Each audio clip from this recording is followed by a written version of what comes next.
Hi guys, today's like goal is 10 likes. Let's start the episode simultaneously. Within the command chamber of the mystical tower, all the instructors were observing the students. Among them was also Vinci Morgue. According to the data displayed by the system, the current status of the participants revealed that out of 400 who initially entered, only 149 remained alive. The distribution of these survivors was as follows. The mystical tower had 46 from Boot Camp Vangian, closely followed by 45 from Lemura, with Colosio Academy trailing at just 2-3. The attention of the commander from Boot Camp Vangian fixated on the hologram of the mountain, a smug grin spreading across his face. His satisfaction stemmed from Colosio Academy's students who were already few in number, having suffered a devastating blow. Hanheim had just systematically eliminated their first-year students in large groups. The director of the Lemur, Hippolyte, began touching her chin, smiling softly, remarking that Hanheim appeared very formidable. The master of the mystical tower, Blue Whale, stroked his beard, extended his hand, and couldn't help but feel pleased. Finally, the arrogant know-it-all Hanheim had revealed his true nature. He believed that Colosio Academy had no luck whatsoever in this competition. Vinci Morgue looked down in silence, uncertain of what to say. Blue Whale's gaze fixed on him, and with a curious expression, he asked what Vinci Morgue was pondering so deeply. Lost in thought, Vinci Morgue stared at the hologram in silence. Deep in contemplation, he extended his hand and, with concern shining in his eyes, voiced the doubt that gnawed at him, feeling the burden of his role as host of the survival tournament. He questioned whether others truly believed that this map was safe for hosting the event. With an arrogant expression, Blue Whale questioned his meaning. Vinci Morgue looked again at the hologram and, with a serious tone, explained that the tower hadn't modeled the tournament site as an ordinary jungle. Instead, it was based on the deep, unreleased zones of the jungle. This meant that not only was the terrain more hostile, but the summoned magical beasts also grew progressively more dangerous, reaching levels beyond the students' capacity to handle. He recalled reports sent by the Morgue family years ago specifically about one of those unreleased zones where a level S magical beast had appeared. It was an event that caused significant casualties and destruction. His eyes widened with terror, as a terrible suspicion struck him. What if a beast of that magnitude appeared in the jungle during the tournament? Would the tower's system be able to operate correctly? Even more unsettling, he wondered if they were truly prepared to prevent a catastrophe of that scale. Blue Whale looked down and clarified that this was not news, but merely a rumor, something he'd also heard. He placed a hand over his face and explained that since that incident, no other witness had come forward. He emphasized that those spreading such rumors were members of the Morgue family, who openly opposed his tower. That's why, from the start, he didn't trust their words. He added that the beasts appearing on the tournament field were summoned to adapt to the students' abilities. Currently, the participants ranged from basic sword experts to fourth circle mages comparable to low-level graduates. Blue Whale then imagined Vikir, with eyes shining malevolently, explaining that there was a condition for this to occur. If someone possessed 7th circle level skills or higher, in other words, at the swordmaster level, they could summon beasts the system couldn't control. However, he insisted this was nearly impossible, or rather, entirely impossible. And in the unlikely event that an accident did happen, the solution was simple: suspend the competition. Meanwhile, Tutor Sancho, Piggy, and Bianca appeared in the tournament's waiting area. The tutor rubbed his head, looking embarrassed, while Piggy placed his hands on his head and started freaking out. Blue Whale told them not to worry. If a student's HP shield reached 0, they would be automatically teleported back to the waiting room. Because of this, he couldn't see what the problem was. With an arrogant expression, he stared at Vinci Morgue and questioned whether he was protesting just because there were few students from Colosio. Furious, Vinci Morgue stood up and demanded he stop spouting nonsense. Blue Whale turned his head slightly and made it clear that this was a gathering of the Empire's top mages. Both the Morgue family, known solely for their reputation, and Colosio Academy were fundamentally different. He clasped his hands and, with a smile, said it was a waste of time to worry about fantasies that probably wouldn't even happen. Hearing this, Vinci Morgue gritted his teeth, his eyes widening with anger. He knew it was impossible to reason with this old man. At the same time, in the forest, Vikir sat in front of a campfire, hands clasped, and with a curious look, asked if Tutor Piggy, Bianca, and Sancho had been eliminated. Sinclair, sitting nearby, nodded. She held her magic staff tightly, eyes filled with sorrow, revealing that Hanheim had attacked the tutors and Piggy without warning, just like the others. Vikir's eyes grew serious as he remembered his enemies. He recognized Hanheim as one of the great heroes from the era of devastation, but he also knew that even heroes from the same age could have vastly different powers. Sinclair felt fortunate to have found Vikir, but she was confused. She didn't understand why his HP remained intact. Our protagonist had 100 HP points. He stared at her silently. Granule, arms crossed, leaning against a tree, listened to their conversation. Sinclair's eyes brightened with joy, and she admitted that she got tired quickly losing HP just by running a bit through the forest. But Vikir, on the other hand, was truly incredible. Lost in his thoughts, Vikir remained silent. Granule clenched his teeth and widened his eyes with rage. He couldn't stand seeing them so close. He knew they were simply hunting beasts deep in the forest and maintaining their good condition and full HP. He wondered what was so impressive about that, believing he could do the same. His eyes turned serious as he grabbed several arrows, aiming his bow at Vikir. Seeing this, Vikir panicked, raised his arms, and shouted that he hadn't said anything wrong. Sinclair's attention was drawn to Granule, and she felt a little confused. The truth was, a tentacled monster was about to attack Granule. Without wasting any more time, Vikir fired his arrows. Granule ducked, closed his eyes, covered his head, and started screaming like a madman. The arrow struck the tentacles of the beast. Someone holding a magic staff was surprised by Vikir's instinct, despite using silence magic to hide their approach. Vikir had still sensed Sinclair and the others. Granule stood up and ran toward them. The student who launched the attack belonged to the Women's University. Lemira, with an arrogant look, thinking the Colossian students believed that hiding here would keep them safe. Nearby was a girl with a shield at 70 HP and an archer with 81 HP. She touched her hair confidently, pointing at them with her staff, calling them arrogant. She had 85 HP. It was nighttime, and one of them recognized Sinclair. Her eyes widened in surprise and confusion. The archer asked her friend if she really knew Sinclair, then stared at Sinclair with a serious expression, revealing that Sinclair was the infamous traitor. Despite passing first in Nemesis's entrance exam, she had ended up at Colossio Academy. The archer warned her not to say this in front of the president. Hearing this, Sinclair's eyes filled with fear and worry. Lovegood Merlin couldn't help but get furious, demanding Sinclair how she dared reject the Lemira, the Empire's top female academy, just to attend Colossio. Her eyes shone with arrogance as she questioned whether Sinclair had gone to Colossio for a trivial reason like romance. Mocking her further, she asked when handsome boys had appeared at Colossio. At that moment, her face turned red like a tomato, her attention fixed on Vikir. She was amazed, unable to understand how one face could embody nerdiness, tenderness, sensuality, and beauty all at once. She admitted he was totally her type. Our protagonist felt a little confused and began to drool at the thought of Vikir.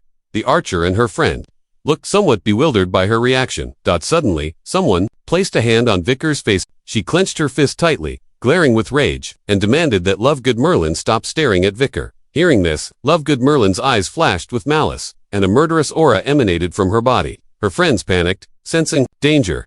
She held her magic staff tightly, and tentacles began to emerge from her body.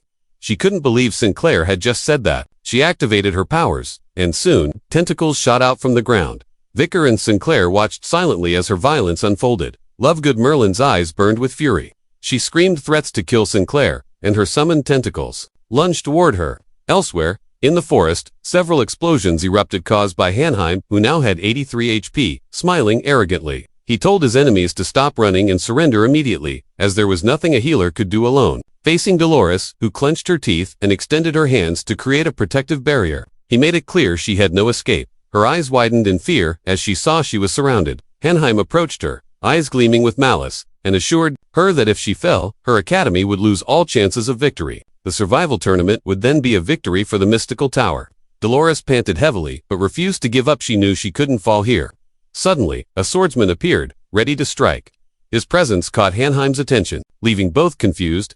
Ill as Bakira, with mana swirling around him and eyes shining with excitement. He urged Hanheim not to be so confident. Bakira swung his sword forcefully, attacking. Hanheim reacted quickly, summoning a barrier to block the strike. Gritting his teeth, he realized Bakira was a graduate. Bakira's eyes shone with joy, and, noticing Hanheim had reached Class 4, he pressed on, attacking again with all his might. His sword clashed against Hanheim's barrier. At the same time, the tentacles Lovegood Merlin summoned advanced rapidly toward Vikir. Just then, the Baskerville triplets cut the tentacles into pieces with their blades. Vikir prepared to shoot his bow, recognizing that this magic resembled what the Morgue's 3 flowers used, though this was a complex combination of 3 spells, requiring incredible focus. Despite the intense emotions, his eyes widened in fear as he sensed a strange mana. His gaze filled with terror. Vikir turned around. Crows began to fly through the forest, and he wondered about this strange energy. The ground started to tremble and crack. Hanheim looked confused, unsure of what was happening. Bakira gazed at the ground and said he had never heard of earthquakes in deep forests. Suddenly, something emerged from the earth, drawing everyone's attention. Their eyes widened with shock, fear, and surprise overtook them. Vikir and Sinclair's attention also fixated on it. They were confused. a gigantic spider emerged from the ground. Vikir's eyes widened again in surprise. The spider opened its mouth and roared. She was the queen of 8 legs. At the start of the chapter we are shown that the spider lady opened her mouth, her eyes blazing with fury, and decided to launch an attack. The Baskerville triplets swiftly moved at high speed, dodging her assaults. Staying composed, Visor remained calm. Sinclair gripped her magical staff with both hands, unable to suppress her fear. Meanwhile, Granule panicked. Lovegood Merlin stared silently at the madam, her eyes filled with terror. She had no idea what kind of creature she was facing. Seeing her expression, her friends panicked and urged her to react, insisting they should flee immediately. As Visor retreated along with the others, his gaze fixed on the madam and his eyes began to glow with seriousness. Realizing she was the source of the unease he had sensed since entering the arena, Visor began to recall a book, remembering that before his regression, stories about this madam were mere legends, passed down as horror tales. Only after extensive research was she officially recorded in the Imperial Bestiary as a magical beast, meaning that until then, no reliable eyewitness account existed. Even within the Magic Tower hosting the tournament, there were no precedents. Visor understood that this must be an unforeseen complication caused by his return. While Madam's eyes shimmered with malice, Visor silently stared at her. She attacked with one of her legs, which slowly extended toward Lovegood Merlin. As her leg inched closer, Merlin froze with fear, unsure of what to do. Meanwhile, her friends drew their weapons, ready to fight. Their eyes were full of terror. They couldn't move, unable to believe they might be eliminated without fighting back. Just before the attack could strike, their tank, a friend of theirs, stepped forward, using her shield to block the blow. But the disparity in strength was too great.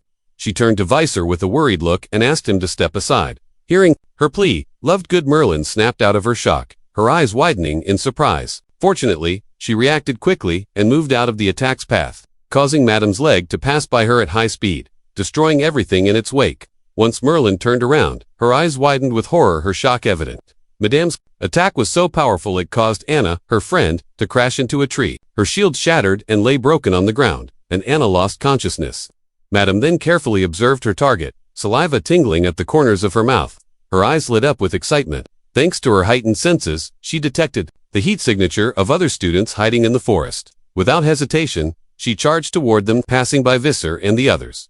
Granule fell to his backside in shock and confusion. He couldn't believe it had gone somewhere else. He thought he was about to be eliminated. Visor, standing upright, clenched his fists and silently watched Madame. The boy wondered if it was heading toward where more students were gathered. His eyes glowed with concern.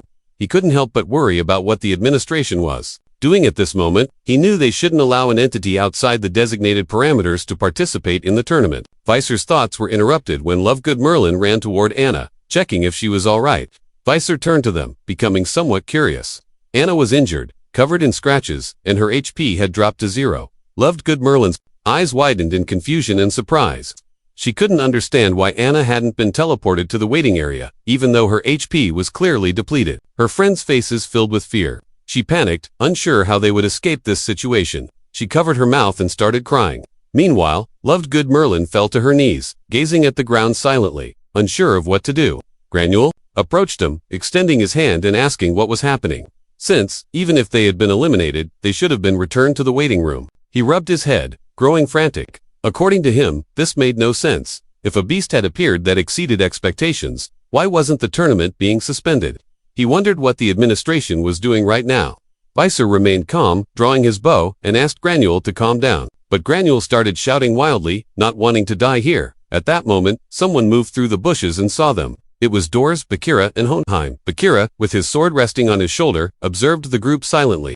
Hound, meanwhile, maintained a calm expression. Bakira's eyes widened with worry. He didn't know if they were okay. Inside the Magic Tower's control room, the hologram turned red. The blue whale and others panicked. They realized that although students' HP had dropped to 0, they weren't being teleported back. Since some were injured, they decided it was best to evacuate them immediately. Ben Yorg, full of concern, shouted at Blue Whale, demanding he stop the tournament. Blue Whale's eyes widened in fear and confusion. He couldn't believe a beast like Madame was in the forest. He wondered if everything claimed by the Morg family was true. He looked down, feeling confident that if the spider hadn't appeared, the Magic Tower might have won the tournament. Hearing this, Vinimore clenched his teeth tightly.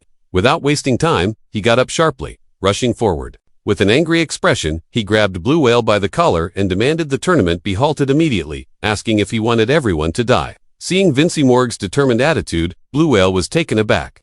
With sincerity, he explained, that stopping the tournament was impossible. The appearance of such an entity, even for the magic tower, overwhelmed the system, causing a loss of control. Noticing they couldn't intervene, nor could the students escape, Benny Morg asked if there was a way to fix this. Blue Whale moved his finger, pointing at a bright spot on the hologram. He imagined Madam with shining eyes and explained that if this creature was eliminated from the battlefield, the tower's system would stabilize. Meanwhile, in the forest, Doris sat beside Anna, who was injured. Using her powers, she began to heal her. Luckily, as her shield dissipated, her injuries slightly improved. Her eyes sparkled with calmness. She turned to Loved Good Merlin and explained that Anna was only unconscious temporarily, and if she rested, she would recover. Loved Good Merlin sat beside her, resting her hands on her knees, gazing at the ground with a worried expression. She felt relieved that the situation was somewhat under control, but her focus immediately turned to where Madame was heading. While Madame attacked other students, Doris kept her eyes fixed on her, hoping they hadn't suffered harm. As she tried to understand what was happening, Visor, standing behind them, silently reflected. His gaze was downward, filled with guilt. He remembered that the eight-legged Madame was classified as a disaster-level threat, a destructive force capable of annihilating nations, whose mere existence threatened the world. He knew this Madame was not the same as the one encountered outside the magic tower. She no longer used her poison, and all her eyes had disappeared, indicating she now had blind spots. Her once impenetrable body was now riddled with holes. He suspected she had been summoned with distortions, perhaps a hybrid of the past Madame and a dead version, existing in a twisted reality. Visor lifted his head, his focus on someone in front of him. It was Lovegood Merlin, seated and silently watching the ground. Bakira and Hohenheim remained silent, unsure what to do. Our boy clenched his fist tightly, knowing that even recognizing these differences, they were far from capable of defeating a weakened Madame. He understood they needed to recover their resolve first. To prevent more casualties and fulfill their mission, he felt compelled to use his power. Just then, someone decided to confront Madame. Hearing this, our boy snapped out of his trance, eyes widening in surprise. Lovegood Merlin grabbed her staff and stood up. She knew she couldn't stay here in despair. Her complacency had nearly cost her a friend's life. She was determined to seek revenge and protect those still remaining. Her eyes shone with resolve, clearly showing her role as president of the MCRA Student Council. Someone forcefully drove their sword into the ground, asserting that Lovegood Merlin's determination suited the students of Boot Camp Van. It was Bakira, with a confident smile. He decided to help her face Madame. Worried, Dollars stepped forward to support her, knowing they couldn't sacrifice the students here. Lovegood Merlin turned away, lost in thought. Nearby Hohenheim stood quietly. Everyone's attention was on him, unsure if he would assist. Bakira, honest even if reluctant to admit it, knew they needed Hohenheim's strength. Hearing this, Hohenheim's lips curled into a smile. Under the moonlight, he adjusted his glasses and, with confidence, said that although it was bothersome, he would accept a temporary alliance just this once for the tower's victory. The figure, watching them closely, remembered how even during times of chaos, they had been the true heroes, fighting valiantly. A smile appeared on his face. Visor caught the attention of the triplets, making their eyes widen with curiosity. Calmly, Visor began to analyze the situation. His eyes shone with seriousness as he ordered them to transmit a message to others. They must learn how to defeat Madame Eightlegs. Meanwhile, Madame was relentlessly pursuing students fleeing in terror. Their eyes were filled with panic and despair. One student tripped and fell face first. Her friend, overwhelmed with fear, reached out desperately, revealing she had twisted her ankle and begged for help. Hearing this, the student hesitated, unsure what to do. Without a second thought, she turned her back, closed her eyes, and fled. Asking forgiveness, Madame extended her legs to attack the girl, her eyes full of malice. Just as she was about to strike, someone launched a fire spell, narrowly saving the girl. The explosion created a thick cloud of smoke. Madame's eyes glowed, and when the smoke cleared, she remained unscathed. The spellcaster was Hohenheim. He stared at her, preparing to cast another spell. Realizing his fire magic hadn't caused any damage, even though insect monsters should be vulnerable to it, he felt a surge of excitement. Flames erupted from his staff, and his eyes sparkled with determination. Behind him appeared Doors, Sinclair, and Granule, ready to face the deadly Madame. The spider Madame opened its enormous maw and let out a deafening roar, echoing through the battlefield. Hohenheim quickly extended his hand, summoning a glowing magic circle beneath his feet. In a flash, several bursts of fiery magic shot toward the beast, lighting up the area with intense flames. Behind him, Doris and Sinclair prepared to support him, readying their own skills for the fight. Hohenheim's eyes shone with unwavering determination. He clenched his teeth and focused, refusing to give in easily. Meanwhile, Hibro drew his sword and charged forward, moving swiftly toward the beast. Sinclair grabbed her magic staff, her gaze confident and steady, ready to follow the others into battle. Doris silently observed the monstrous spider, puzzled by its overwhelming power. How could such a creature be so formidable? Hohenheim was momentarily confused when he realized that this magical beast was immune to his fire magic. Not only that, but it was an insect-type creature, something that defied his expectations. Hebro, turning to him with a calm but serious expression, explained, "Your flames won't work here. Normal fire won't cause significant damage. Unless you use nether hellfire, your magic is useless against it. And its exoskeleton is incredibly resistant. The attacks just bounce off." His gaze turned serious as he began to analyze Madame's weak points. He noted that, although its legs were less armored than its main body, they possessed a strange regenerative ability. If cut off, they would grow back, often multiplying in number. Its only real vulnerabilities at this moment were the already torn-out eyes and the patches of armor that had been stripped away. As Middleborough and Lober's eyes gleamed with resolve, they surged forward, weapons ready. Behind them, Vikir, Good Merlin, and Bakira followed closely, prepared for the assault. Hebro explained to Hohenheim that although his magic couldn't directly harm Madame, it could serve as a distraction, drawing its attention so that the others could strike its weak points. "If I can attract its focus with my magic," Hebro said, "the Vangian group will have a chance to attack the exposed spots." Hohenheim nodded gratefully, asking, "How do you know all this? Have you faced Madame before?" Hebro looked away nervously, sweat beading on his forehead. He quickly fabricated a lie, claiming, "I analyzed it during a past encounter. What I told you is the result of that analysis." Hohenheim hesitated, feeling a flicker of doubt. Can we really follow this plan and succeed? He wondered. Suddenly, Madame opened its mouth wide, unleashing a mighty roar. Hebro confirmed that this was the only way to defeat it, by exploiting its weaknesses and distracting it long enough for the others to strike. The beast stretched out its sharp legs, advancing rapidly. Hohenheim's eyes widened in alarm as he saw its approach. Panic flooded him. He knew he wouldn't be able to hold its attention for long. Loved Good Merlin was the first to act. She stepped forward, raising her magic staff, mana swirling from its tip. Her eyes sparkled with confidence and hope. With a determined smile, she spun her staff, summoning a magic circle on the ground. From it, thick vines erupted, coiling upward in a furious rush. Toward Madame, the spider, confused by the sudden onslaught, threw itself into attack mode, swinging its razor-sharp legs wildly. The vines struck its abdomen, causing a piercing scream of agony. Loved Good Merlin's gaze remained steadfast as she continued to channel her magic, ordering the others to attack. Hearing her command, Middleborough and Lober drew their swords, their determination burning bright. They leaped onto Madame's back, aiming for its vulnerable spots. Bakira and the Baskerville triplets landed atop its armored abdomen, mana emanating from their bodies as they prepared to strike. Bakira gripped his sword tightly, eyes blazing with fury. Ready to attack, Bakira shouted, unleashing a surge of powerful mana. They launched their assault, creating a thick curtain of smoke that obscured the battlefield. As the smoke began to clear, the group descended to the ground, cautious and alert. Knowing that the fight was far from over, Bakira, eyes sharp, observed the battlefield. His expression turned serious. "With so much smoke, I can't tell if it's dead or alive," he muttered, gripping his sword tightly. Hebro's eyes widened in confusion. Despite feeling confident that his attack had struck true, Bakira's uncertainty made him hesitate. Suddenly, a massive shadow loomed overhead. Something gigantic was approaching fast. Bakira and the triplets stared up in shock and fear, their faces reflecting the gravity of the situation. Hohenheim, Doris, Sinclair, and Grenouille all turned to look, their eyes widening in terror as the shadow grew larger, casting darkness over the battlefield. Loved Good Merlin, trembling, looked up with fear in her eyes. Madame's legs, battered and torn, steadied as the spider rose to its full height. Its eyes burned with rage as it roared furiously and fixed its gaze on the group. Without hesitation, Madame charged, its sharp legs slicing through the air with deadly precision. Hohenheim swiftly created a barrier around everyone, a glowing shield that shimmered with protective magic, attempting to block the beast's ferocious assault. Madame's attacks tore into the ground, causing it to crack and shatter beneath their feet. Bakira and the triplets scrambled to avoid the destruction, their movements frantic but coordinated. Middleborough clenched his fists, teeth gritted, as he watched the overwhelming power of Madame. His eyes widened in fear. How could they stand against such a monster? Night had fallen, and Vikir had met with the Baskerville triplets earlier. His face was filled with confusion and concern. By following Vikir's plan, he questioned, "Do you really think we can kill Madame?"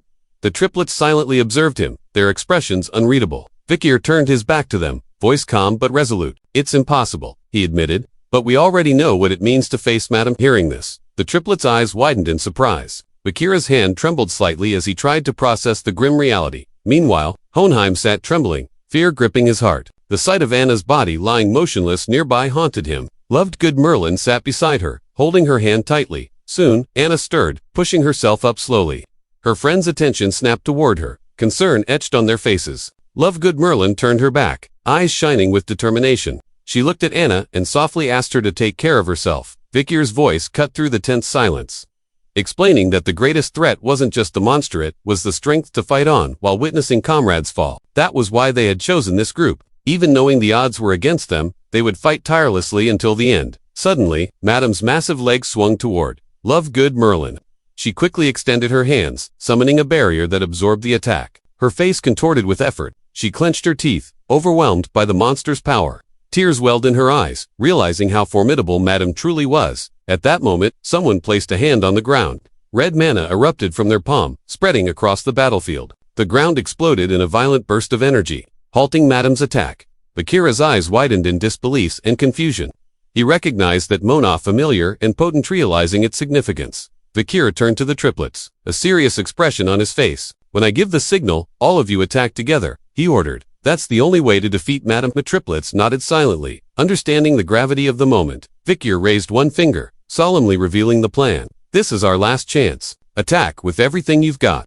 Following his instructions, the group prepared themselves, mana swirling, weapons ready, hearts pounding with resolve. Doris applied a powerful light buff to Hohenheim. Sinclair focused her energy, eyes sharp. Lovegood Merlin summoned vines once more, their tendrils creeping across the ground. Hohenheim extended his hand, summoning a blazing magic circle that crackled with energy. The flames surged upward, ready to strike. The Baskerville triplets and Bakira positioned themselves above, prepared to deliver the killing blow. Vikir drew back his bow, aiming at Madame's vulnerable legs. Imbuing the arrow with his mana, his eyes shined with unwavering confidence. He knew this shot could turn the tide. He released the arrow, the force so mighty it shattered the ground beneath him. The shot streaks toward Madame, cutting through the air with deadly precision. The arrow struck its legs, causing the beasts to roar in pain and fury. Seizing the opportunity, Bakira and the others launched their attacks, weapons flashing as they aimed for the beast's exposed weaknesses. Hohenheim summoned a colossal flame, unleashing it directly onto Madame's abdomen, igniting a blazing inferno that shook the battlefield. This was the final stand. The battle raged on as the fate of all hung in the balance. The sun had already risen, and once the smoke curtain dissipated, Madame's corpse was visible lying on the ground. It bore numerous cuts across its abdomen, and all its legs had been severed. As the wind blew gently, Lovegood Merlin silently observed the corpse. Granuel, exhausted, collapsed onto his backside. Sinclair, holding her magic staff, and Doris both widened their eyes in shock and relief. Meanwhile, on the other side, Hohenheim couldn't help but smile faintly. Middleborough knelt on the ground, gasping heavily, while Lowborough, with hands resting on his knees, was catching his breath. Highborough lifted his head, his gaze fixed seriously on Madame's body. Bakira, standing at the front, stared silently at the fallen calamity. As the smoke screen faded, Vikir's eyes, which had shot a mana-imbued arrow to weaken Madame, shone with seriousness. Pride flickered within him. Not long after, Madame's corpse began to vanish, and with her disappearance, the system of the magic tower finally returned to normal. As soon as the system stabilized, the tournament concluded, and all students were immediately teleported to the waiting room. Vikir looked at his hands with curiosity, unsure of what was happening. Sinclair's eyes widened in disbelief. She was speechless. In front of them, Piggy, Sancho, Tudor, and Bianca ran toward them with proud smiles. Vikir and Sinclair's attention fixed on these familiar faces, relieved to reunite with friends and teachers who had waited for them. Piggy threw his arms wide and leapt to hug Vikir. Vikir, feeling confused and surprised, was caught off guard as Piggy embraced him and began to cry. Shocked, Vikir's eyes widened, overwhelmed by the unexpected display of emotion. The fact that no one was seriously injured amid the chaos was undoubtedly a blessing, truly a miracle. The University League ranking was updated, revealing the top 10 heroes who made this miracle possible. In first place was Hohenheim, followed by Garejo Bakira in second. Lovegood Merlin secured third place. Dolores Lonquotes was fourth, and the Baskerville triplets claimed 5th to 7th. Vikir ranked 8th, Sinclair 9th, and Granuel de Leviathan finished 10th. Vikir imagined the triplets with crossed arms and shining eyes. The fact that these first-year students entered the top 10, all of whom fought against Madame, surprised everyone. Moreover, it was confirmed that Madame was an S-class entity, an astonishing feat considering that even the extra eyes monitoring the field had collapsed due to system overload. It was unbelievable that 10 students, with a maximum power level barely reaching the 4th circle or low-grade rank, had managed to hunt down an S-class beast. Vikir recalled the battle against Madam, with its evil, piercing eyes. Many doubts stirred, but the students' unified explanation was that the ground suddenly exploded, creating a fleeting opportunity, and their attack struck Madam's weak points. Because Madam's appearance was considered a system error, the official conclusion was that their victory was merely a fortunate coincidence. Blue Whale lowered his head, gazing at the ground with a mournful expression. Standing atop the stage before the gathered students, he looked regretful and sorrowful. With a heavy voice, he promised to fulfill his duties until the end of the tournament, then resign from his position as the tower's lord. With a tone full of remorse, the highest authority of the Magic Tower, known as Whitebeard Blue Whale, publicly apologized, and the situation began to settle into a phase of resolution. A few hours later, night fell. Someone grabbed a mug of beer, raising in a toast to Sinclair and the others for making it into the top 10. It was Tudor, who stood up with a smile. The others seated nearby watched him silently. The Van John students' attention was drawn to him, their eyes shining with curiosity. Bianca crossed her arms and, with a nervous expression, told Tudor that it wasn't the time for such celebrations and asked him to sit down.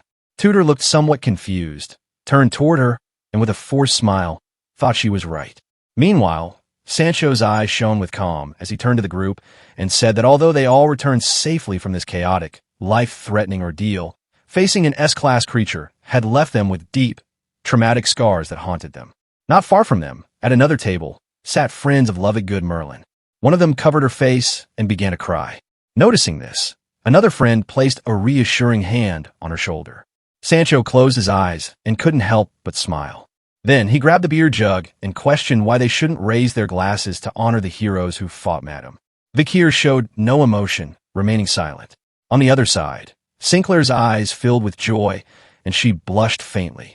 Everyone raised their mugs and toasted.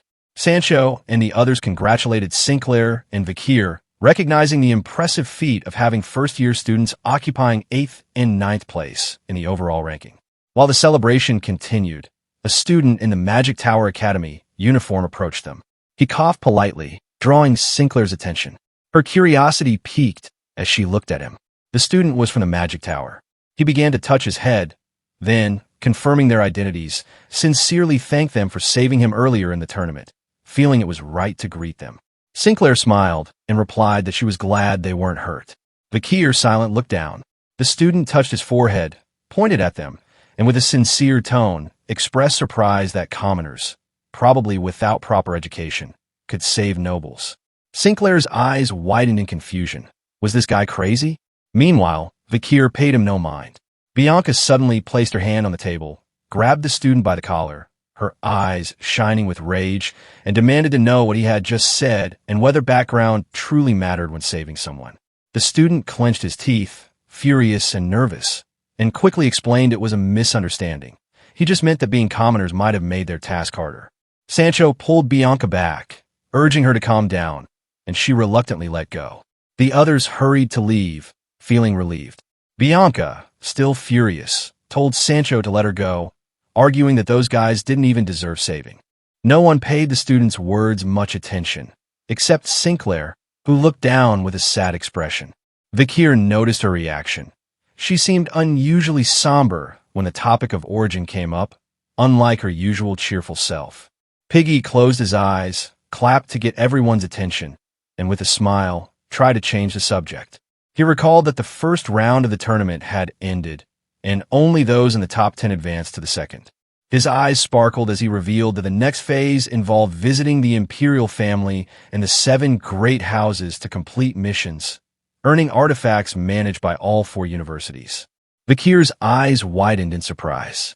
Bianca placed her hand on Tudor's shoulder, pointed to herself, and curiously mentioned that to avoid controversy, students couldn't choose missions from their own family houses. For example, she couldn't pick a mission from the Divine Bow family, and Tudor couldn't pick from the Sunspear family. Tudor nodded, explaining that since Vikir and Sinclair had no affiliations, it didn't matter. Sinclair clenched her fists, upset. Vikir, arms crossed, looked at her confused. Bianca raised a finger, warning that there was one rule they must follow: never choose the Baskerville family. Most who did had failed or never returned. Vikir stayed silent, contemplating, while Sinclair's concern grew. Bianca asked with a smile which house they would choose. Vikir looked up, eyes wide in shock. He didn't know what to say. The next day, as sunset approached, the train departed. Vikir sat in one of the carriages, clutching an envelope, an assignment from the Iron Sword family, containing a mission of maximum difficulty. He read it silently, eyes shining as he remembered their expressions when he chose this house. Though outwardly it seemed different, deep down, the public perception of the Baskerville was intense. Bianca's hand covered her face, furious, while Tudor and the others looked shocked, knowing the family's obsession with blood. Vikir leaned against the seat, contemplating the landscape in silence. The second round mission was the final step before facing Decorabia, the seventh corpse. Success meant obtaining Hugo's seal on the scroll. But first, he had to check something else. He reached into his pocket, pulled out another letter, and examined it carefully. It was a note Hugo had given him, containing instructions on how to become a sword master.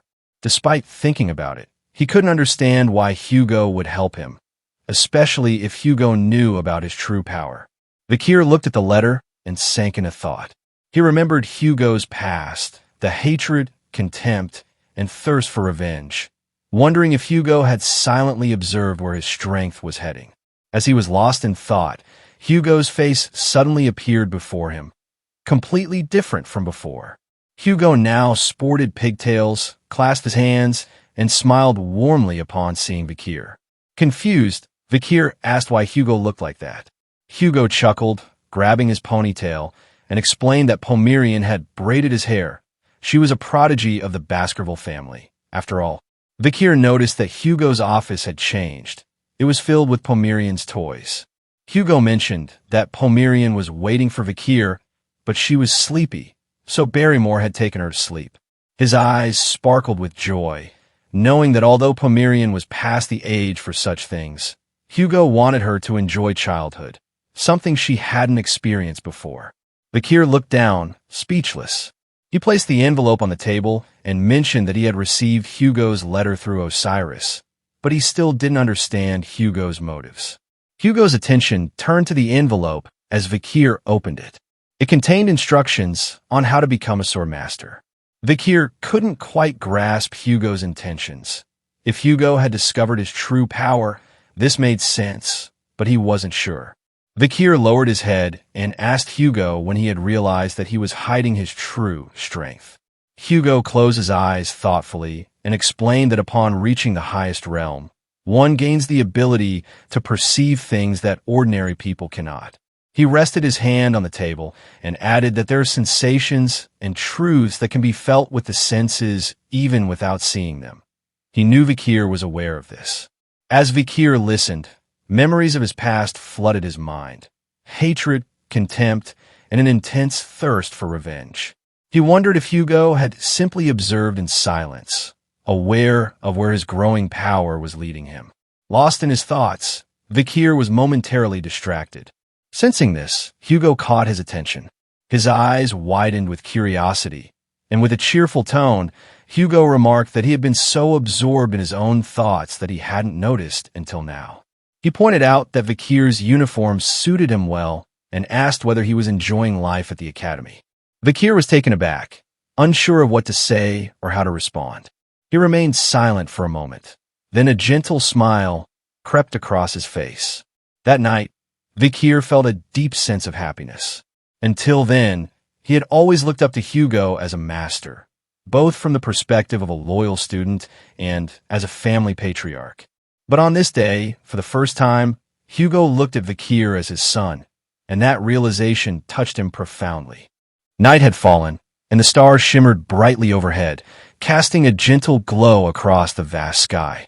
Under this celestial canopy, Hugo turned to Vikir with a glint of excitement in his eyes. "I have good news to tell you," he announced softly, a smile playing on his lips. The two began to walk down the dimly lit hallway, their footsteps echoing softly. Vikir's curiosity grew with each step. What could this good news be? Hugo's eyes sparkled with joy as he nodded affirmatively. With a calm but proud expression, he revealed, "I've named you Senator." The words hung in the air for a moment, heavy with significance. Vikir's eyes widened in disbelief, his jaw dropping in shock. He couldn't quite believe what he had just heard. His mind raced to process the enormity of the title. The rank of senator was no small matter. It was equivalent to the status of a count in the noble hierarchy, a position wielding true power within a noble house. Above such a rank were only the patriarchs and the main heads of the family. Vikir's gaze fell to the ground, trying to remain composed. He knew that this was more than just a title. It was a symbol of influence and authority. Hugo, meanwhile, turned toward him with a serene expression, a gentle smile touching his face. He nodded once more, confirming his decision. A senator is practically the real power within the noble house, Hugo explained softly, and beyond that, only the patriarch himself. Hugo's mind drifted into thought, his hand resting on his chin as he carefully reviewed nearly a century of family history and lineage. Vikir was the youngest person ever to hold the title of senator, an unprecedented achievement. Without hesitation, he placed his hand over his chest, bowed his head respectfully to Hugo, and expressed his gratitude, promising that he would do his utmost to fulfill his duties. Hugo's face lit up with pride, his eyes shining with happiness at his son's response. Vikir, however, looked down, a faint sadness flickering across his features. The image of Sendai, Wendy, Chihuahua, and Minnie Pin floated into his mind. Visions of friends and loved ones, memories intertwined with the responsibilities and privileges of his new rank. The title of senator came with many privileges, but the greatest was the power to appoint advisors freely, and he already had some candidates in mind. Turning to Hugo, Vikir spoke in a calm, measured voice. "I've heard that lately. Everyone's been having trouble because of Pomerian's whims," he said quietly. Hugo's hand trembled slightly.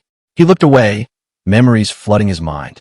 Raising a child had always been a delicate process, and yet the happiness his granddaughter Pomerian brought him far outweighed any hardship. Still, concern gnawed at his heart. Vikir's attention shifted to Hugo, surprise and confusion evident on his face. He hadn't expected to hear such words. Hugo's gaze fell to the ground, and his expression was heavy with mixed emotions. Later that evening, Hugo approached Pomerian, who was reading a book quietly in her room. With a gentle, kind smile, Hugo knelt beside her. "Would you like Grandpa to play with you?" he asked softly. But Pomerian, cold and distant, shook her head without looking up. "I have to read this book," she replied. "You can play alone." Hugo's eyes filled with sadness at her cold response. He revealed that recently, her request for him to spend time with her had significantly decreased. He watched her, feeling helpless as she secluded herself in her corner, lost in her books. Hugo gently grabbed a strand of his hair braid, staring at the ribbon he wore, something she had made for him long ago. He hadn't untied it, afraid that if he did, he might lose her attention forever. He knew, deep down, that if Pomerian hadn't known Vikir was coming, she wouldn't have left her room at all. Vikir's eyes widened in surprise and concern. He realized the situation was more serious than he thought. His heart ached for Hugo, sensing how worried he was. Hugo placed a hand on his nose, closed his eyes, and let out a long sigh. He only hoped that Pomerian hadn't already reached adolescence, worried that her innocence might be slipping away. Suddenly, piercing screams erupted from Pomerian's room. Both Vikir and Hugo sprang into action, alert and tense. What was happening? They moved swiftly, not knowing what danger might be lurking. With eyes shining with concern, Hugo pushed open the door. Inside, Pomerian sat peacefully on the floor, a gentle smile on her face. She was not in danger at all. Instead, she was engrossed in reading one of her favorite books, surrounded by a mountain of open tomes. Her love for books was evident, each one a treasure in her little world. Hugo exhaled in relief and crouched down, his face softening as he told Pomerian that her grandfather had arrived. He asked what she had found so exciting. Vikir watched her with a joyful expression, heart warmed by her innocence. Hugo bent to pick her up, but she ran to him, wrapping her arms around his neck and asking shyly, "Why did it take you so long to come?" "I missed you." Hugo's eyes widened with a mixture of affection and sadness as he saw her cling to Vikir, ignoring him for the moment. She looked up at him and confidently declared, "I'm always waiting for Vikir." Her words warmed his heart, but at the same time, A pang of loneliness struck him. She no longer paid much attention to Hugo. Then, she opened one of her books, revealing a picture of a magnificent tree, the Tree of Spirits. She explained she wanted it. Vikir's gaze fixated on the picture. This wasn't just any tree. It was the legendary Tree of Spirits, said to be planted deep within the enemy's flood in the Black Mountains, in the White Salt Desert. It was a mana tree, rooted in the heart of the wizard, fed by the karma of souls, its seed requiring countless deaths to germinate. The fruits of this tree could grant immense power from spirits that had once served as its fertilizer. Vikir studied the image carefully, his mind flooded with awe and surprise. He recognized the Tree of Spirits, a mythic entity only spoken of in legends and stories. Was Palmyrian truly searching for such a legendary artifact among all the books she read? Her tender expression as she showed him the picture confirmed that her desire was genuine, perhaps driven by her innate talent in black magic. It was clear she felt a destined pull toward that mysterious tree. Before Vikir could decide what to do, Hugo suddenly stood up, catching his attention. Both Palmyrian and Vikir turned toward him, their faces puzzled. Hugo's eyes burned with a fierce determination as he stared at Vikir. "I don't know what it is," he said sharply, "but if Palmyrian desires it, you must bring it back, no matter what it takes. That is an order. The mission is clear. Obtain the Tree of Spirits." Vikir's mind reeled. This was no simple task. The Tree of Spirits was a legendary, almost mythical object, an artifact shrouded in mystery and peril. But he understood the importance. It was a mission from the Iron Bloodsword family, and he accepted it without hesitation. A few days later, Vikir found himself on the western front of the flood of the enemy Black Mountains, at height 207. He moved cautiously through the thick bushes, his mind preoccupied. According to the legend, the Tree of Spirits was located in a region that was mostly a white salt desert, an area with little to no life. But he doubted its existence. Information on the tree was scarce. Many considered it a myth, a relic from an ancient era. Vikir extended his hand, focusing on the Beelzebub sword. His past experiences with the sword had shown him that even the most legendary objects could be real if one believed strongly enough. He sighed deeply, determination hardening in his eyes. Suddenly, he felt a sharp, strange sensation in his neck. He adjusted his hood, ready for anything. Vikir let out a deep sigh, frustration evident in his expression. Inside his clothes, Madame's offspring, the tiny spider, was seething with fury. She was furious, trembling with rage, her tiny legs twitching as she scowled. Vikir felt a surge of confusion and irritation. How long did she plan to keep acting like this? His gaze softened slightly, but he quickly reminded her, "During the last exam, your unexpected actions put everyone in danger. That's why I kept you inside the ring's barrier, to prevent any accidents during the contempt for death contest." The little spider's fury only intensified. She hissed and flicked her tiny legs in protest, clearly upset. Vikir absent-mindedly reached up, touching his cheek as memories flooded back. The moment the students had fought against Madame Spider. Of course, he was the cause of that chaos, and he didn't have much to say about it now. Soon after, Vikir arrived at Malater, the infamous salt desert. He began to observe carefully, noticing several decomposing animal corpses scattered across the scorched landscape. Crouching down, he reached out to touch the salt. Instantly, his hand weakened, as if all the moisture within him was being greedily absorbed by the crystalline surface. His eyes widened in surprise, just as he had suspected. The salt was draining his water at an alarming rate. Without hesitation, he withdrew his hand, but a flicker of realization lit up his face. His body's moisture was rapidly diminishing. Vikir's mind drifted into thought, recalling the history of this cursed place. The Malater Desert had been born long ago, when the tears of an evil god dried up and vanished. The land, parched and barren, absorbed all moisture, leaching life from everything that dared to enter. Over the centuries, countless creatures had perished here, turned into mummies by the desert's relentless hunger. His gaze fixed on his hand, now dry and cracking. Despite the legend that the Tree of Spirits was somewhere within this desert, Vikir finally understood why no one had ever found it. The truth was, no ordinary person or magical beast could survive crossing this wasteland. They would die of dehydration before reaching their goal. He pulled his hood down slightly, and a determined glint shone in his eyes. Focusing his energy, he invoked the blessings of the river Styx and the regenerative power of the swamp merman.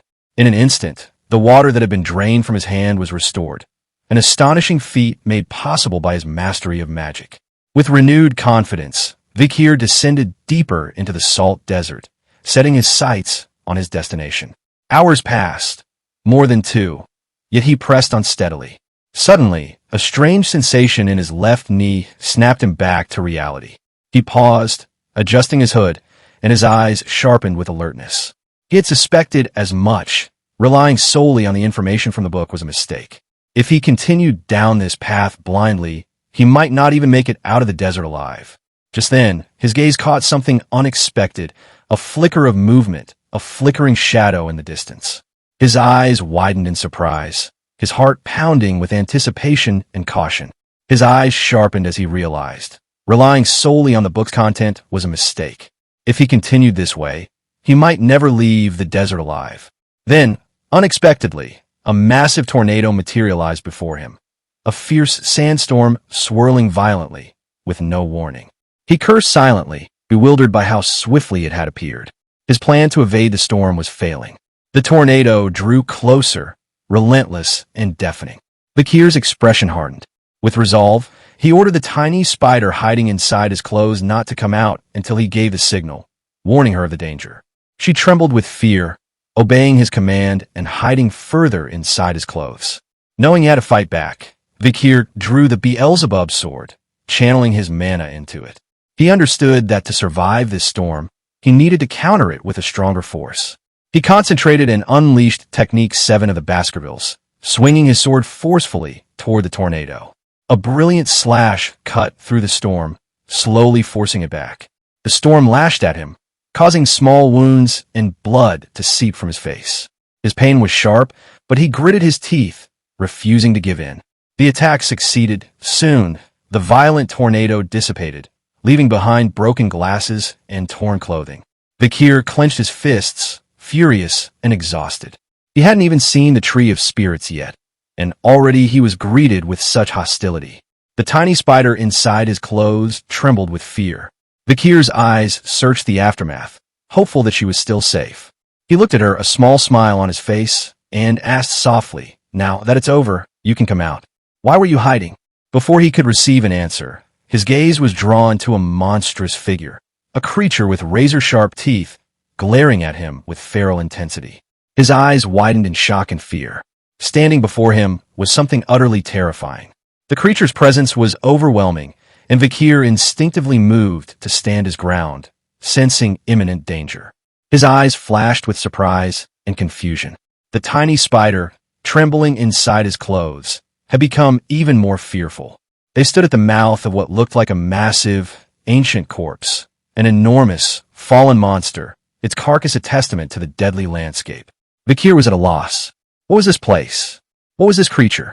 The scene was surreal, as if the very ground had become a battlefield of legends and nightmares. Vikir was stunned, initially believing he was facing a genuine monster, but in reality, the creature's body had been sliced into pieces scattered across the area. The creature was a basilisk, an S-rank threat creature, also known as the Dragon of the Sand River. With a length of 50 meters, it was regarded as a terrifying hybrid of dragon and demon. Its last sighting was on the 10th crest of the Black Mountains. Its breath could knock birds from the sky, and the patches of land where its scaled body had crawled remained desolate deserts for 50 years. The mere existence of such a being was catastrophic, an entity that no spear, sword, or magic could truly eliminate. The little spider's eyes brimmed with fear, and she couldn't help but tremble. Sensing her distress, Vikir gently petted her and, with a calm and reassuring expression, told her there was nothing to fear. It was just a corpse, already lifeless. Despite being with Vikir, the little spider's fear persisted. The boy silently gazed at the corpse, lost in thought. Vikir's mind drifted to images of Madam, with eyes gleaming with malice, and a member of the Below tribe. He recalled that before his regression, during the era of destruction, the basilisk had been one of the 3 great calamities, collectively called the 3 disasters for beyond. It was an existence shrouded in mystery, with no trace of its form until it suddenly revealed itself. Vikir had always believed it was simply hiding somewhere. He emerged from the monster's maw and began to silently circle the area. It was hard to believe that the creature had fallen in such a pitiful manner. His gaze then fixed on a strange tree nearby. The basilisk possessed an extraordinary regenerative ability, greater even than that of the swamp nut. The fact that it had been cornered and killed was far more significant than it appeared. A wind suddenly picked up, signaling an approaching sandstorm. While the small spider burrowed into his clothes for safety, Vikir's expression turned serious as he stared at the tree. This suggested that something, or someone, had the power to kill an S-class beast with near-immortal regenerative capabilities. The place itself felt ominous, as if cloaked in a chilling aura. There was a higher-level space-time distortion magic present, more complex than that of the magic tower or Andromaeus' barrier. Vikir decided to investigate further. He approached the tree and thought it was time to open the door. Slowly, he began to push it open, allowing sunlight to pierce the gloom inside. His eyes shone with determination as he fully opened the dusty door, one that hadn't been opened in a long time, making him one of the few brave enough to enter. Suddenly, a surge of powerful, strange mana shot toward Vikir, causing his eyes to widen in shock. A formidable mana energy emanated from within the space. Vikir clenched his fist tightly, raising it before his face, his gaze turning serious. Recognizing the danger, the little spider fixed her eyes on something, surprised. Vikir then looked down, a confident smile forming on his lips. It was clear he had detected mana from an unfathomable dimension. He knew he had arrived at the right place. Once the door was completely open, Vikir stepped inside. The floor was strewn with swords, and before him sat a man on a throne, clad in black armor with his sword stuck into the ground. He was the source of that intense mana. This was the Tree of Spirits. Legend said that the great master of dark arts had planted it deep within the flood of the Black Mountains, in the White Salt Desert. It was a mana tree that rooted itself in the mage's mind, growing by feeding on karma from souls. Its seed would germinate amid countless deaths, and those who ate its fruit would gain power from spirits that served as its fertilizer. With sunlight filtering in, the man exuded a serene expression as he approached the throne. Vikir's gaze was drawn to the tip of one of the swords, which pointed not at the ground but toward the sky. He wondered if this place was somehow connected to Baskerville. After a few moments of silence, Vikir approached the knight, studying him intently, pondering whether he was the master of this tree. The atmosphere was charged with an immense aura he had never encountered before. Vikir couldn't sense mana, vitality, or any life force, only an eerie emptiness. It seemed the knight had long since died, leaving only his shell behind. If this knight had slain the basilisk, he must have been an extraordinarily powerful warrior in life. His hands rested on the pommel and hilt of his sword. With curiosity gleaming in his eyes, Vikir reached toward the roots of the tree. He decided that his first step would be to take the Tree of Spirits and then consult Hugo about what he had discovered. As his hand approached the roots, something strange happened. Vikir froze in place. Behind him, the torches on the wall suddenly ignited with crimson flames. Gradually, all the torches in the chamber lit up. Alarmed, the little spider panicked, her eyes widening in fear. Something felt terribly wrong.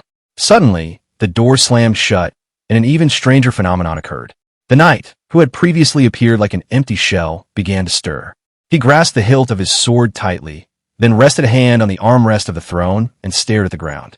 The small spider trembled and hurriedly hid inside Vikir's clothes once again. Despite the danger, Vikir remained calm. He was prepared for this. He knew that nothing would be so easy. The formidable knight drew his sword from the ground and rose to his feet. Vikir kept his guard up, observing silently. Sensing imminent attack, the knight tightened his grip and prepared to strike. As the sword drew closer, Vikir's eyes sparkled with resolve. He knew he had to dodge or face certain death. The knight swung his sword with great force, but Vikir reacted quickly and dodged, causing the blade to strike the ground and shatter into pieces. The knight wasn't your ordinary swordsman. He shifted his grip and unleashed a series of powerful slashes, but Vikir's agility allowed him to avoid most of the attacks. The small spider emerged again, watching the knight with cautious eyes. Vikir remained composed, noting that the attack pattern was dangerously monotonous. The knight, seemingly without free will, charged forward in a series of reckless, senseless movements. As the knight prepared to attack once more, Vikir landed on the ground, a hint of disappointment crossing his face. He had hoped to find a protector of this extraordinary place, but now that hope seemed futile. Drawing his bow, Vikir prepared a mana arrow, his mind swirling with questions. How could this knight fight without mana or vitality? Yet, he knew he couldn't afford to waste time pondering. He released the arrow with determination, aiming to send the knight to another world in a single shot. The mana arrow spun like a bullet, streaking toward the knight. The knight lowered his gaze and fell silent. Then he lifted his head, his eyes suddenly shining with malevolence. The knight employed the first Baskerville technique, swinging his sword with incredible precision and cutting the mana arrow in half. The attack caused a massive explosion of mana, startling Vikir in both surprise and fear. He couldn't believe the knight had just used the first Baskerville technique. Without hesitation, the knight gained momentum and prepared to attack again. The small spider panicked. This wasn't good. Clenching his teeth, Vikir understood that the knight had been hiding his true strength. He urgently shouted at the spider to hide. Recognizing the danger, Vikir summoned his beloved sword, which radiated an intense aura of power. The knight charged toward him, prompting Vikir to adopt a defensive stance. He clenched his fist, causing mana to harden into a crystal-like layer around his sword blade. The knight launched a fierce attack. At that moment, Vikir invoked the 7th Baskerville technique. To his surprise, the knight countered with the 8th Baskerville technique, unleashing a barrage of deadly mana slashes. The speed was so great that Vikir had no time to react, resulting in deep cuts across his body. He cried out in pain. The knight then lowered his gaze toward the ground, but gradually his helmet began to crack. His eyes, shining with rage, focused intently on Vikir. Soon, his helmet shattered, revealing his true face, a man with white hair, his face obscured by bandages. Vikir's eyes widened in alarm. As he sweat and panted heavily, he realized that the knight had used Baskerville's 8th technique, an ambush from hiding. He wondered what the true identity of this knight could be. The knight's eyes glinted as he stared silently at Vikir. The boy was bleeding heavily, gravely wounded. The wind picked up, and the knight revealed himself as Conqueror Baskerville, guardian of the Tomb of Swords. Vikir began to visualize a sword in his mind. He was deeply aware that the Baskerville sword style wasn't merely about slicing or thrusting. It was a savage and destructive technique meant to rip flesh and shatter bones like a predator's fangs. The knight's assault had been so brutal, it nearly tore off Vikir's shoulder. Clutching his wound, he let out a scream of pure agony. Despite the pain, his gaze sharpened, burning with renewed resolve. He wasn't going to fall here. It suddenly became clear to him why the wounds appeared so grotesque. He could hardly believe the knight had used only the 8th technique. The gap between that and his own level shouldn't have been this vast. Even the power of the immortal basilisk he had acquired outside the tower couldn't accelerate his healing enough to counter the devastating injury. In his possession, Vikir held the Beelzebub sword. Its first slot was occupied by the S-rank Madam's venomous legs. The second contained the S-rank basilisk of undying vitality. And in the third slot, he had the A+ ranked Mashizu from Silent Hill. Meanwhile, the knight's eyes locked on Vikir, silently observing him. Smoke rose from Vikir's wound as he stared back, teeth clenched in fury. This was a formidable adversary. The knight then unsheathed his blade and shifted his gaze. An ominous energy radiated from his body. Despite his injury, Vikir stood still, watching closely, struggling to comprehend the source of the knight's overwhelming power. When the knight finally turned around, malice gleamed in his eyes. He was a relic from a time of chaos, when each noble house ruled like sovereign kingdoms. In that dark age, a warrior rose to prominence, the mightiest of the 7 counts who led the Baskerville family to greatness.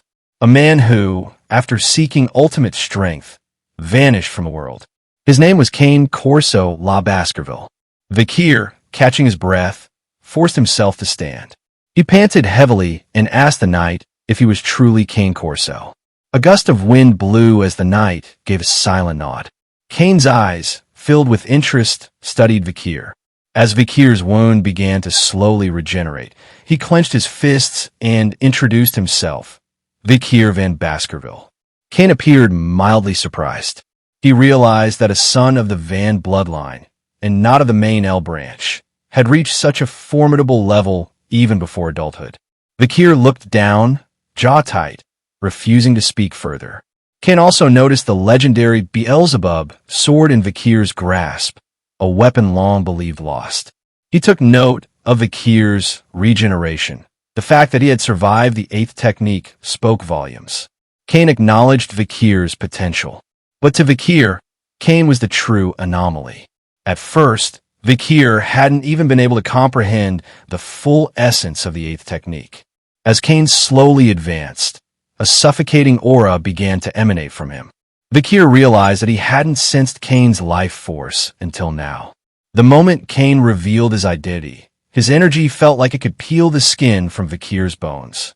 Images of Cain unleashing the eighth technique flashed through Vikir's mind, a skill so overwhelming that Vikir had been powerless to resist. At that moment, he knew he stood no chance. With one hand still on his wound, Vikir studied Cain intensely. He now understood. This man had created the lurking ambusher technique. Vikir wondered what heights Cain had reached. Cain wrapped both hands around his sword hilt. He was ready to show his true power. With a thunderous crash, he drove the sword into the ground, breaking it apart. Slowly, he began unwrapping the bandages from his face. His eyes dropped to the floor, and he began speaking softly about the emotions he had embraced to master the seventh technique. Vikir watched in shock as the final bandages fell. Cain's face was half-burned, parts of his skull exposed. With unwavering eyes, he explained how he had obtained the eighth technique in a life-or-death battle with the basilisk. And just before entering the tower, pushed to the brink of mortality, he reached the apex. He had surpassed the limits of the ninth level, Swordmaster. Cain had become the Death Knight. A Death Knight, a fallen noble consumed by darkness. A being who once possessed unmatched strength and spirit, now drawing endless mana from the shadow realm beyond death. His power would only end when his body collapsed and his soul faded. His size, origin, and threat level were complete mysteries. Vikir's breath caught in his throat. His eyes trembled with terror. Was this the mythical ninth form? The peak of swordsmanship? Cain observed Vikir quietly. He was a man who had embraced death to seek true mastery. He then looked down and confessed that the lurking ambusher wasn't his invention. He had merely read about it in an old text. Extending his hand, he admitted that the 10th form remained out of reach. To attain it, one must die and return. Though he had died, he had never been resurrected. That was why he remained trapped. A strange energy flared from Cain's exposed skull. He spoke of a tree, a strange one he often imagined, and with a solemn tone, confessed that as a Death Knight, rebirth was impossible. That was why the tower had bound him. Vikir's eyes grew wide with both intrigue and confusion. How could a warrior of Cain's caliber be confined here? What was this place? Cain fell into thought. He admitted that Vikir's ignorance made sense. No one else knew of this place. A torch illuminated the chamber as Cain looked toward him with sadness. This was the tomb of the stab blade, where the first Baskerville's life and death had intersected. Vikir, panting heavily, listened in silence. Cain continued. The cradle where the first Baskerville was born bore the same name, the cradle of the stab blade. And it was here that he met his end. Those worthy enough, guided by fate, would discover this truth. Only a true Baskerville could perish here. The fact that Vikir had arrived meant destiny had led him. Vikir was overwhelmed. With a serious expression, he demanded to know what Cain meant. Cain imagined himself chained upon a throne. He explained that it was the tower itself that had imprisoned him, ensuring he would never escape. Then a door creaked open, letting sunlight flood in. The one opening it was Vikir. The Tomb of Blades had designated Cain as its sentinel, the one tasked with welcoming the true heir of Baskerville. As its guardian, he was meant to guide that individual toward mastering the 10th form. Through the ages, Cain had waited, knowing someone worthy would eventually arrive. That person would be the only one capable of freeing him from his cursed eternity. Vikir's wounds had fully healed. With a calm expression, he asked if he was the chosen one. Cain, hands resting on his sword, let his eyes gleam with quiet acceptance. He believed Vikir could reach the 10th form, but to do so, he would have to die. Cain pulled his sword from the ground. It glowed ominously. He declared that until their battle was resolved, Vikir would not leave. One would kill the other. That was the tower's decree. Rather than feel fear, Vikir's eyes lit up with defiance. Brandishing his sword, he told Cain to stop talking nonsense. Fate was nothing more than an illusion. He only trusted his own will. A surge of energy erupted from Vikir's body. He took a battle stance, prepared to give it his all. He would fight with everything he had to leave this place. Cain remained silent, bracing himself. With a burst of speed, Vikir appeared right in front of Cain. The Death Knight was taken aback. He hadn't expected such speed. His expression hardened as he countered, asking if Vikir was mocking fate. Before Vikir could react, Cain delivered a lightning-fast strike under his jaw. Vikir staggered, eyes aflame. He couldn't believe Cain had attacked with bare hands.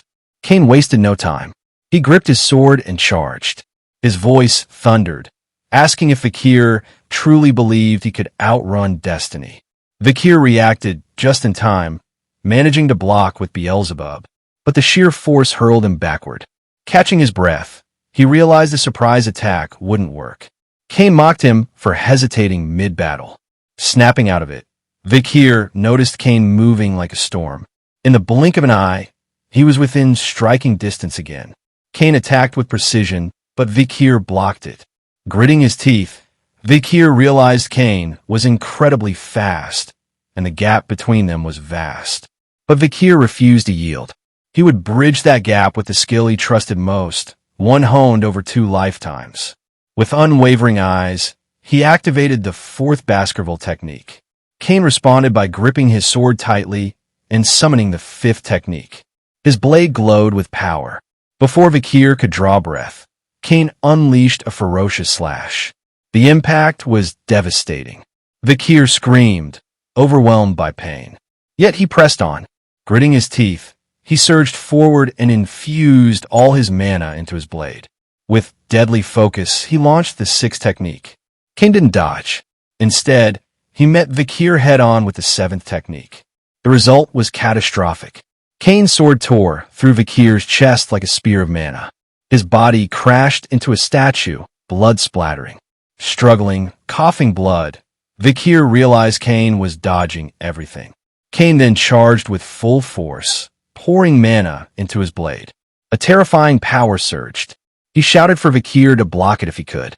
Despite his wounds, Vikir charged, unleashing the 7th technique. Cain countered with a 9th. The air warped around his blade as he swung. The mana slash collided with Vikir. Pain surged through every fiber of his body as Cain's energy shredded him from the inside. As sunlight filled the chamber, Vikir fell to his knees. Cain stood over him, silent.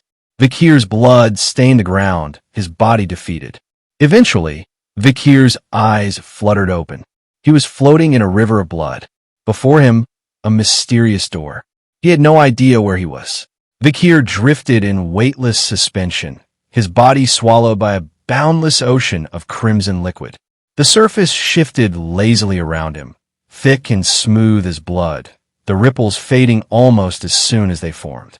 For what felt like an eternity, he did not move. Then his eyelids flickered and slowly peeled open. Consciousness returned in uneven waves. His mind was a jumble of formless questions, flashes of half-remembered images, and an unshakable heaviness in his chest. There was confusion there, confusion so dense it nearly smothered him, along with an undercurrent of sorrow and a gnawing need to understand. When his gaze steadied, he saw nothing beyond the same surreal truth. There was no sky, no ground, no structures, no sound but the slow, syrup-like lap of liquid against his skin. Just an infinite expanse of deep, dark red stretching in every direction, consuming the horizon entirely. He was alone, irretrievably alone. Then, like a sudden blade cutting through fog, his memory snapped to a single figure, Cain Corso. The Death Knight's imposing silhouette loomed in his thoughts, armor gleaming with an aura as cold as steel. Vikir could still feel the weight of the sword swings, each one honed with inhuman precision. That last strike, faster than breath, he had not even managed to raise his guard before it reached him, shattering all defense. Lowering his eyes, he stared at his right hand where it hovered above the sluggish surface. In its reflection, the sadness in his gaze was unmistakable. His fingers twitched. Yes, he was sure of it. That clash had seen his 7th technique broken apart, utterly overpowered by Kane's knife. The impact had smashed into him directly, and he'd had no time to avoid it. And yet this recognition hit suddenly, stopping all other thought. His eyes widened and his breath hitched. This place, where was it? There was no battlefield here. No Kane, no drawn steel. Only this silent ocean. With slow, deliberate effort, he pressed his palms into the liquid, finding it strangely resistant, almost elastic under his weight. He forced himself upright, shoulders stiff and breath short, as though the very air, or whatever passed for it here, was thick with pressure. The thought whispered unbidden, "Am I dead?" Cold prickled across the back of his neck. His eyes moved again, searching the emptiness, and then there, far beyond, across the endless red, a glimmer. At first it was no brighter than a star seen through mist, something easily dismissed as an illusion born of exhaustion. But the longer he looked, the more solid it became.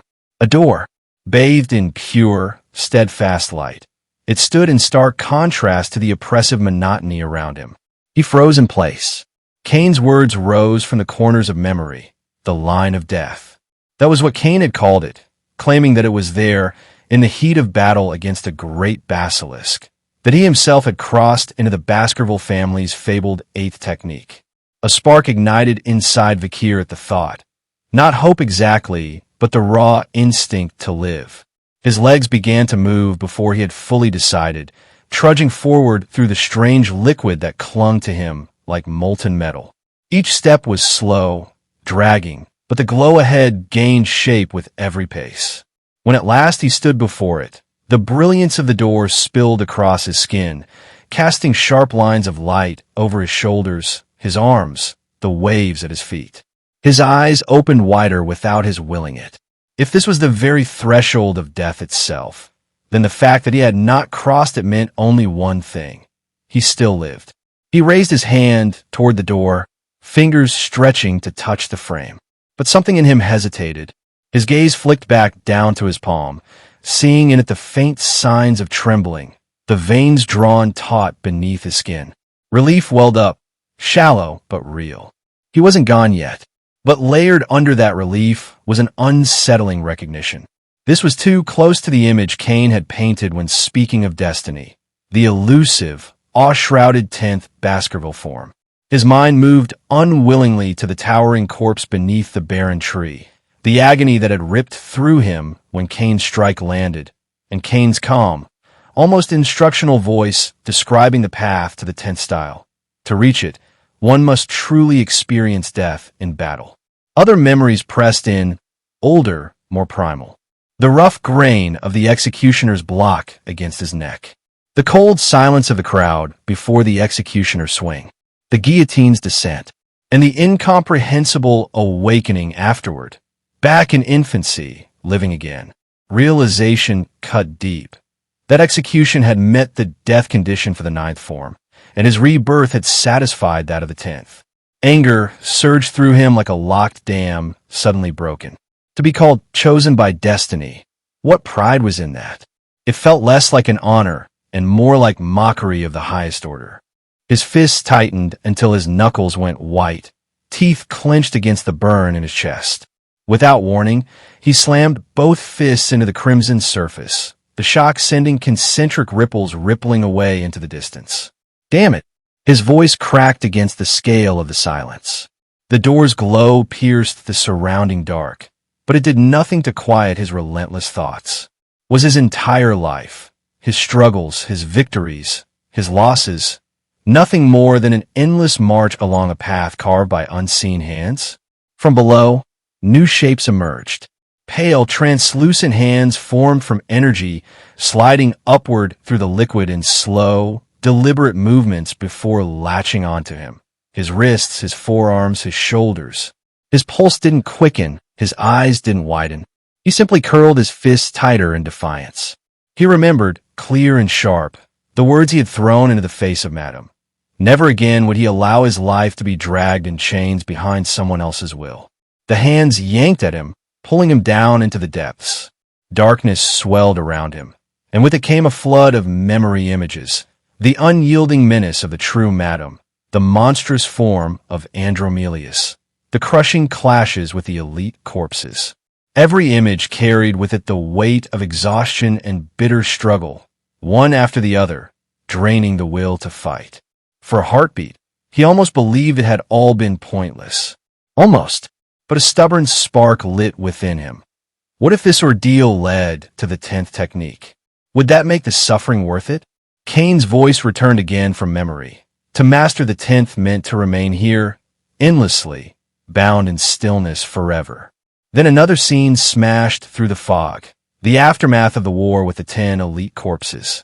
Bodies strewn across the ground, swords pitched in the dirt, the ruined land thick with death stench. Out of that devastation came faces to him. His father, family, the proud Bala tribesmen, old comrades. And Perry, smiling as she always had, her life stolen too soon. From far below, bubbles began to surge upward. The liquid around him trembled with them.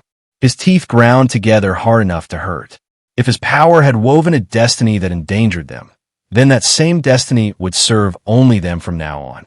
With a roar that shattered the silence, he heaved himself upward. The liquid all around twisted, spiraling violently under his will. The spiral rose higher, faster, narrowing, until it hardened into the shape of a sword, forged entirely of the same living red. Its presence pulsed like a heartbeat. Mana radiated from it in waves, so forceful they seemed to press into his very bones. Vikir wrapped his fingers around the hilt. The sword blazed, and he knew instinctively. This was the 8th Baskerville form, the weapon that opened death's own door. Without another instant's hesitation, he thrust it deep into the glowing frame and twisted. Light erupted, impossibly bright, enough to blind the keenest sword master. Outside, reality was unchanged. Vikir's body lay in the center of a crater carved into the ground, his blood spilling into the cracked earth. Kane stood over him briefly, then turned away toward his throne. A rare talent, he murmured to himself, but not awakened after all. Then movement. Vikir rose, mana bursting from him like a divine storm. Kane froze mid-step, his head turning slowly. Recognition sharpened his expression. The 8th, he whispered. Vikir's form blurred, closing the gap until he was behind Kane, blade raised. Steel hissed as Kane's sword sprang free to meet the blow. The impact rang out, forcing them apart. Vikir skidding back, Kane driven a dozen meters before halting. Kane's gaze burned, not only with surprise, but with a thin thread of respect. Yet his voice was stern. This was only the 8th. The 10th was Vikir's true fate. Vikir's reply was immediate, firm. He would take that challenge. But first, leave this tower. Live. Protect those he must. Kane studied him in silence, noting the strength beneath those words. Even so, he warned, you can't leave as long as the tower binds you. Then, without command or signal, the great doors of the tower creaked open. Sunlight spilled across the stone. A breeze stirred the stale air. For a long moment, neither moved. Kane broke the stillness first, voice low. Perhaps this fight was meant to reach this point. He raised his head. Go. Your fate is beyond these walls.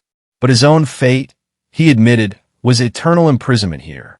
Vikir's voice carried across the hall. When I reach the 10th, will you want me to free you? Kane's eyes widened at the force in the words. I'll do it, Vikir said, unwavering. Wait for me. And Kane smiled. Not mockery, but acceptance. Destiny flowed in all directions. He would wait. The wind rose again, swirling dust through the hall. Vikir had one last question. The book of lurking ambush swordsmanship. Did you destroy it? Why? Kane's form was already dissolving into the dust. His answer, faint but certain, the tower's will. And then the dust took him completely. A heartbeat later, the tower itself was gone. Vikir stood in the sunlight, the silence sudden and absolute. A tiny spider emerged from hiding, climbing up to his shoulder and making a soft sound for his attention. Looking down, he found the specter's tree in his grip. Understanding came like a slow, satisfied breath. Kane had known from the beginning. A thin smile touched his lips, though his mind still churned with the jagged twists of everything that had just happened. And that was it for this chapter. Thanks for watching. Please comment pineapple to let me know that you have watched till the end.